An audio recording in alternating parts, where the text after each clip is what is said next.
ಎಲ್ಲರಿಗೂ ನಮಸ್ಕಾರ. Welcome to ರುಚಿಯ ರಹಸ್ಯ. ಇವತ್ತು ನಾವು ವೆಜ್ ಮಂಚೂರಿಯನ್ ಹೇಗೆ ಮಾಡೋದು ಅಂತ ನೋಡೋಣ. ತುಂಬಾ ಸುಲಭವಾಗಿ ಹೋಟೆಲ್ನಲ್ಲಿ ಮಾಡೋ ಥರ ತುಂಬಾ ಬೇಗ ಮಾಡ್ಕೊಳ್ಬೋದು. ತುಂಬಾ ಚೆನ್ನಾಗಿ ಬರುತ್ತೆ. ಕೆಲವು ಇಂಗ್ರೀಡಿಯೆಂಟ್ಸ್ನ ಬಳಸ್ಕೊಂಡು ಮನೆಯಲ್ಲೇ ಮಾಡ್ಬೋದು. ಬನ್ನಿ ನೋಡೋಣ. ಒಂದು ಎಲೆಕೋಸು ತುಂಬ ಚಿಕ್ಕದಾಗಿ, ಎಷ್ಟಾಗುತ್ತೋ ಅಷ್ಟು ಚಿಕ್ಕದಾಗಿ ಕಟ್ ಮಾಡಬೇಕು. ನಾನಿಲ್ಲಿ ಫುಲ್ ಎಲೆಕೋಸನ್ನು ತೊಗೊಂಡಿದ್ದೀನಿ. ಒಂದು ಈರುಳ್ಳಿ ತುಂಬ ಚಿಕ್ಕದಾಗಿ ಹೆಚ್ಕೊಂಡಿರಬೇಕು. ಒಂದು ಕ್ಯಾರೆಟ್ ಮತ್ತು ಅರ್ಧ ದಪ್ಪ ಮೆಣಸಿನಕಾಯಿ ಎಲ್ಲನೂ ತುಂಬ ಚಿಕ್ಕದಾಗಿ ಕಟ್ ಮಾಡ್ಕೊಂಡಿರಬೇಕು. ಇದಕ್ಕೆ 4-5 ಟೇಬಲ್ ಸ್ಪೂನ್ ಮೈದಾ ಹಿಟ್ಟು, 4-5 ಟೇಬಲ್ ಸ್ಪೂನ್ ಕಾರ್ನ್ಫ್ಲೋರ್ ಮತ್ತು 1 ಟೇಬಲ್ ಸ್ಪೂನ್ ಖಾರದ ಪುಡಿ, 1 ಟೇಬಲ್ ಸ್ಪೂನ್ ಉಪ್ಪು ಮತ್ತು ರುಚಿಗೆ ತಕ್ಕಷ್ಟು ಹಾಕ್ಕೊಳ್ಬೋದು. ಇದನ್ನು ಚೆನ್ನಾಗಿ ನೀರು ಮಿಕ್ಸ್ ಮಾಡ್ದೇ ಕಲಿಸ್ಬೇಕು, ಯಾಕಂದರೆ ತರಕಾರಿಯಲ್ಲೇ ನೀರು ಬಿಡುತ್ತೆ. ಚೆನ್ನಾಗಿ ಕೂಡ್ಕೊಳ್ಳೋ ಥರ ಮಿಕ್ಸ್ ಮಾಡಿ. ನಿಮಗೆ ಹೋಟೆಲ್ ಥರನೇ ಬೇಕು ಅಂದರೆ ವೆಜ್ ಬಾಲ್ ಮಾಡ್ಬೋದು, ಇಲ್ಲ ಅಂದರೆ ಹಾಗೇ ಸ್ಪೂನಲ್ಲಿ ಬಿಡ್ಬೋದು. ನೋಡಿ ಇಲ್ಲಿ ಹೇಗೆ ಬಿಡ್ತಿದ್ದೀನಿ ಅಂತ. ತುಂಬ ಹೈ ಫ್ಲೇಮಲ್ಲಿ ಇಡಬೇಡಿ, ಕಪ್ಪಾಗಿಬಿಡುತ್ತೆ. ಮೀಡಿಯಮ್ ಫ್ಲೇಮಲ್ಲೇ ಇಟ್ಟು ಚೆನ್ನಾಗಿ ಬೇಯಿಸಬೇಕು. ನೋಡಿ ಇವಾಗ ಚೆನ್ನಾಗಿ ಬೆಂದು ಕೆಂಪಾಗಿ ಬಂದಿದೆ, ಅದಕ್ಕೆ ನಾನು ತೆಗಿತಿದ್ದೀನಿ.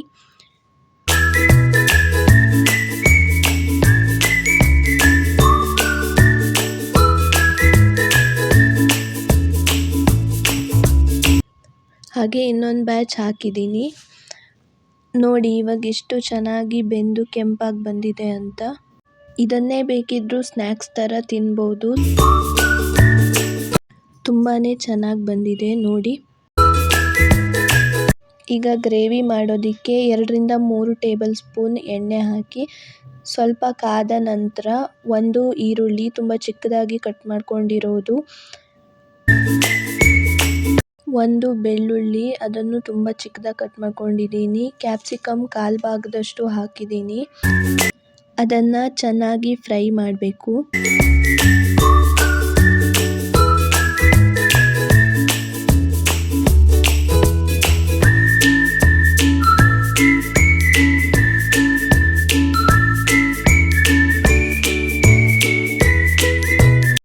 ಈಗ 2-3 ಚಮಚ ಟೊಮೆಟೊ ಸಾಸ್, ಅರ್ಧ ಚಮಚ ಸೋಯಾ ಸಾಸ್, 1 ಚಮಚ ರೆಡ್ ಚಿಲ್ಲಿ ಸಾಸ್ ಹಾಕಿ, ಅರ್ಧ ಚಮಚ ವಿನೆಗರ್ ಮತ್ತು 2 ಟೇಬಲ್ ಸ್ಪೂನ್ ಕಾರ್ನ್ಫ್ಲೋರ್ಗೆ ಸ್ವಲ್ಪ ನೀರು ಹಾಕಿ ಕಾರ್ನ್ಫ್ಲೋರ್ ಸ್ಲರಿ ಮಾಡಿ ಹಾಕಿ, ತಿಕ್ಕಾಗಿ ಬರುತ್ತೆ. ಉಪ್ಪು 1 ಟೇಬಲ್ ಸ್ಪೂನ್ ಹಾಕಿ.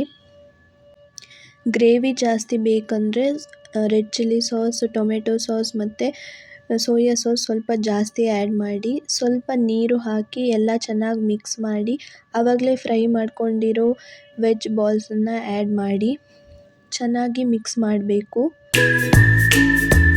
ಎಲ್ಲ ಮಿಕ್ಸ್ ಮಾಡಿದ ಮೇಲೆ ಲಾಸ್ಟಲ್ಲಿ ಸ್ವಲ್ಪ ಸ್ಪ್ರಿಂಗ್ ಆನಿಯನ್ ಹಾಕಿ.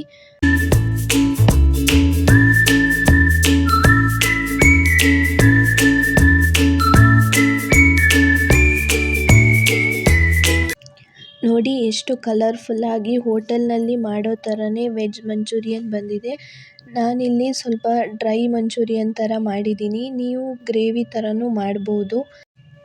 ಸಾಸ್ ಜೊತೆಗೆ ತಿನ್ನೋದಕ್ಕೆ ತುಂಬಾ ಚೆನ್ನಾಗಿರುತ್ತೆ. ಸಂಜೆ ಸ್ನ್ಯಾಕ್ಸಿಗಾದರೂ ಮಾಡ್ಬೋದು, ಇಲ್ಲ ಊಟದ ಜೊತೆಗೆ ತಿನ್ನೋದಕ್ಕಾದರೂ ಮಾಡ್ಕೊಳ್ಬೋದು. ತುಂಬಾ ಈಸಿಯಾಗಿ ಮನೆಯಲ್ಲೇ ಇರೋ ಐಟಮ್ಗಳನ್ನು ಬಳಸ್ಕೊಂಡು ಮಾಡ್ಬೋದು. ತುಂಬ ಬೇಗನೆ ಆಗಿಬಿಡುತ್ತೆ. ಎಷ್ಟು ಚೆನ್ನಾಗಿ ಬಂದಿದೆ.